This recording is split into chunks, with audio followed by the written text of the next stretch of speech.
Shagun, thanks for joining me. Excited to talk to you about experimentation team structures, centers of excellence specifically. And I'm curious about where you are with this topic. I've seen and talked to you about your work at GymPass and how experimentation was implemented there. You're now at American Express. Talk to me about your experience with implementing experimentation programs, maybe from these two organizations' perspective or wherever you want to come in on the topic, whatever angle you want to come in on, but your experience on experimentation, implementing experimentation within a big org. Yeah. I mean, quite frankly, I've been working on this type of subject matter, implementing experimentation in an organization, both large and small, for the last 10 years, actually. So, probably a little over 10 years. It actually started further back around 2014, 2015, when I joined Macy's. And at Macy's, it was sort of somewhat of a blank slate. Nobody was experimenting, but they were spinning up this experimentation team. And my job was to develop the strategy, figure out the governance, figure out how to actually start an experimentation mindset within the company. And so back then, that term Center of Excellence or COE, I was too new into the world, but also I think experimentation wasn't as settled, I think, as much as it even is now. So we didn't use the term COE. We were using the term, we were calling ourselves a core team or a tiger team at that time. But essentially what we were building, excuse me, at that time was a very centralized center of excellence model. And so I've been doing it for years. And then as I've been going into different companies like GymPass and now at American Express, I've gained knowledge of there's no one COE model. There's different versions of them, and that the way that it can or may not be successful, it's so unique to each organization. So that's kind of where I'm at now, and kind of figuring out how to and where does a COE apply within the role I'm in today. Nice. Well, let me see. Yeah, I'm going to catch on where you said there's no one model, and maybe challenge that to an extent. So in principle, an organization, a lot of organizations are run by a CEO and a COO. You have someone that is in charge of the vision and is ultimately responsible for the metrics, the key metrics of maybe revenue and margin kind of going up and to the right. And then you have that right-hand operation person that is in charge of realizing that vision.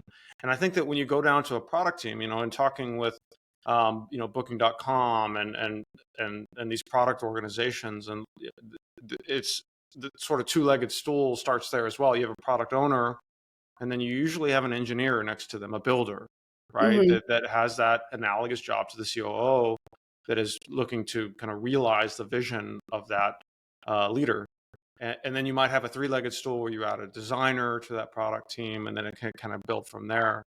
Lucas Ramir went over to Vista. He's got a model for a center of excellence that has that same thing of an ambassador and an operations person. And then now there's this whole new, over the past 3 years in the product world, there's this new role called product operations, product manager, and then product operations, Mm-hmm. right? That pair together. And so what is your perspective on running a COE? You have an ambassador, and I think that you've fit that role a lot. Do you have a perspective on this operations role? And because I would challenge you, there is no one model. Maybe that's the model to start from. You have Mm-hmm. an ambassador, and you have an ops kind of data engineer kind of hat that orchestrates the data, the tooling, and stuff like this. Right. And then you're trying to embed that function in there. So I guess what would you respond to that structure specifically? Maybe I think and maybe it's just a rephrasing of there's not one model, or it doesn't, there's not one model that works for everybody. I think it's more about there's an evolution with which it should take place. So if I kind of compare, I'll compare a little bit of what was Macy's doing when we very first started, and then what we kind of learned along the way, and then again how I'm applying some of this stuff at Amex. So Yeah. I may not answer it directly to your question, but hopefully with examples. So when I started at Macy's and we had nothing, and our role was we didn't actually own a product in terms of the website experience or the digital experiences. So I don't own a page. I don't own an experience that I just have full autonomy to start testing on. And so it required buy-in, time, bandwidth, so on and so forth. From at that time, it was more on the marketing side. So it was like just different marketing teams who own a banner or own whatever pages. And so, but they have no expertise and they have no knowledge. So basically, what we were doing was, as I mentioned, a very centralized. Like I had myself as a strategist. We had a not quite an engineer, but pretty much an engineering type of role that was more of like, we called them like a systems like technical specialist who knew the experimentation platform and could kind of do some front end coding to execute tests. And we had a data scientist for all the statistics and analysis and all of that kind of stuff. And so what happened is we would get all the ideas, we would figure out what are the needs of the business, we would come up with like a prioritization of the experiments, and then everything runs through us. We finalize the hypothesis, we finalize the metrics, we build the experiment, we launch it, we do the results, and then we hand that back off to business owners to tell them what we found and what our recommendation is. And so that was where I would say, like from an evolution, the starting point was super centralized. Like I said, everything goes through us. We make all the decisions. We execute everything. And then, for example, if I kind of morph over to where I'm at in Amex, where it's a product organization, similar, I don't own anything to be able to just like run the experiments. We own the actual tooling and technology of experimentation, and then we own the COE, like best practices. But there's no way for execution to run through us. It's just, we don't have access to code. We shouldn't be going into people's different code bases and making those changes. Where it's a little bit different is that the 50 to 70 different product teams, they need to be the ones executing. They need to be the ones decisioning on their experimentation backlog. So it's a little bit more of what I call like a hybrid, where it's the execution work is now decentralized. So they have the engineer, they have the product person and the product owner and their analytics. And then on the COE side right now, we have the product owners of we have an in-house platform. So the product owners of our experimentation platform, building out the features and the needs that the team uses.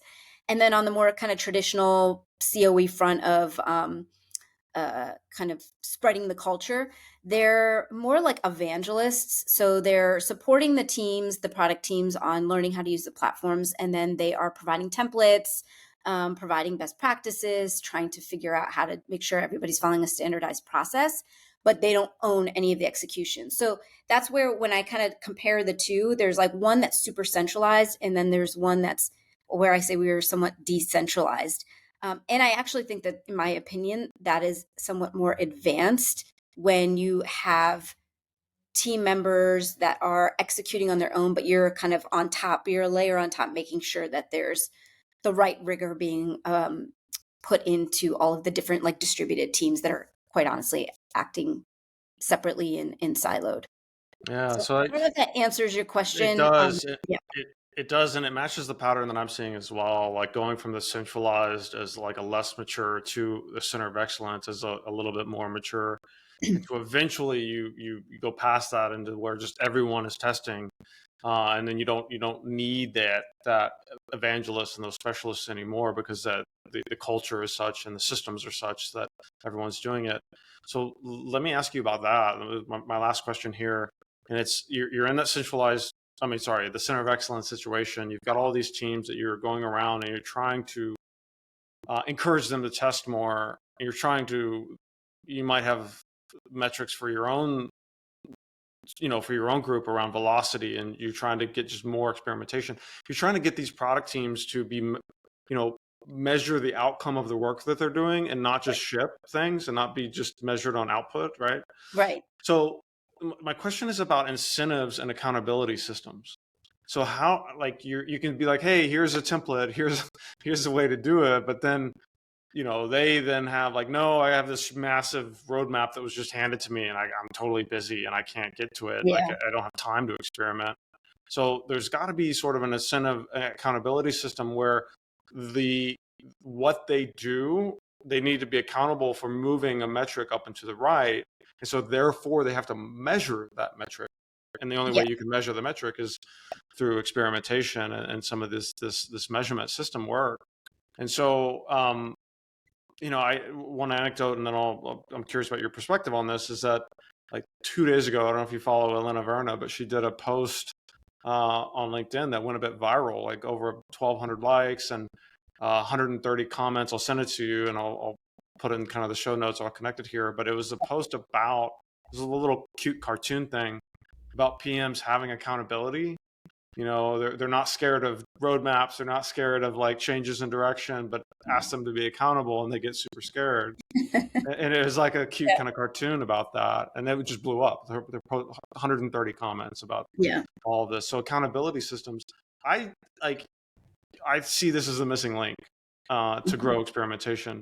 What's your perspective on that? And like, how is your experience on like telling a PM that they need to have an ROI of what they put out there, and and that's the only way they can have their cake and eat it too. If you want authority to own your own roadmap, you also have to have accountability for measuring your metrics and how they're moving. Yeah. So, I mean, I think in terms of like, there's that statement of culture of experimentation and all of that. In order to have that manifest, to your point, there needs to be accountability, and there needs to be it goes back to what I say is like leadership advocacy. So I'm actually dealing with this exact topic right now in terms of the struggle and the challenge of getting my product teams to experiment more. And, what I always say is there's always like the desire is like, we would love to experiment more, but, I don't have time. I have a bigger roadmap. I've already have commitment of my capacity to other things. So, and you're telling me I have to run an experiment, which adds in X amount of weeks into the timeline. I don't have time for that. Right. So, for me, and it depends on everybody's organization, like at Gympass, it was a bit easier because there was already sort of from a leadership perspective, there was kind of like an ethos of we should be running more experiments.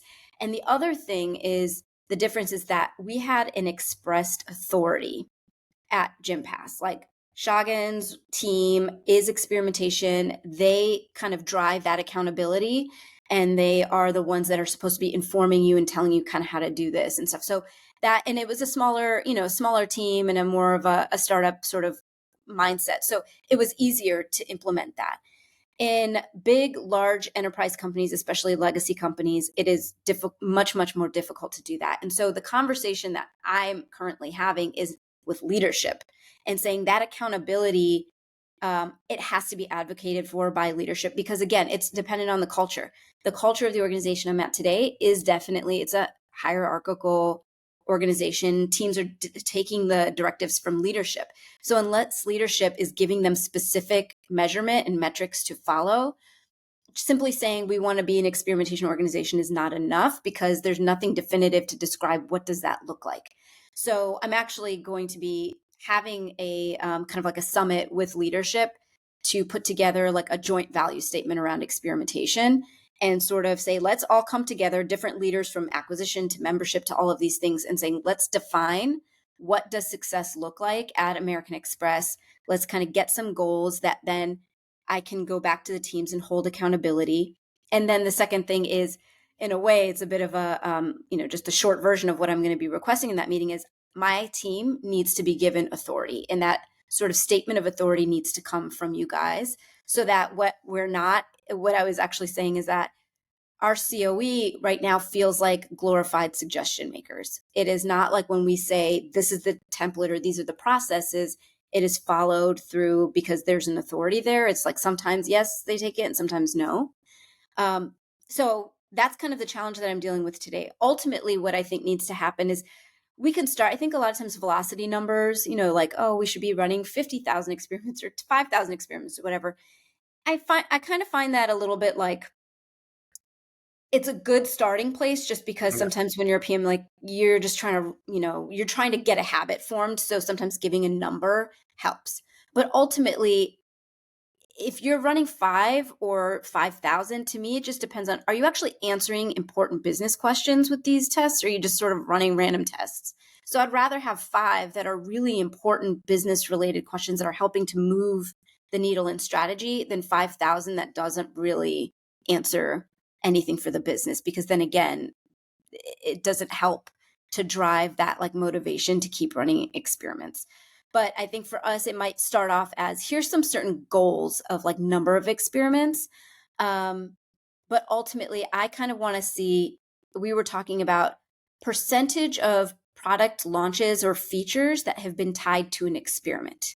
Yeah. So are you just deploying and shipping, or are what you're shipping kind of related to experiments that you've run that helped you to make that decision? So that's what we're thinking of, is not just velocity of experiments, but is that percentage of products delivered associated to an experiment increasing? Yeah. Brilliant. Thank you, Shagun. That's awesome. That's it. I want to keep these short and concise. I appreciate it. Yeah. Great insights here. Thank you. Yeah, no problem.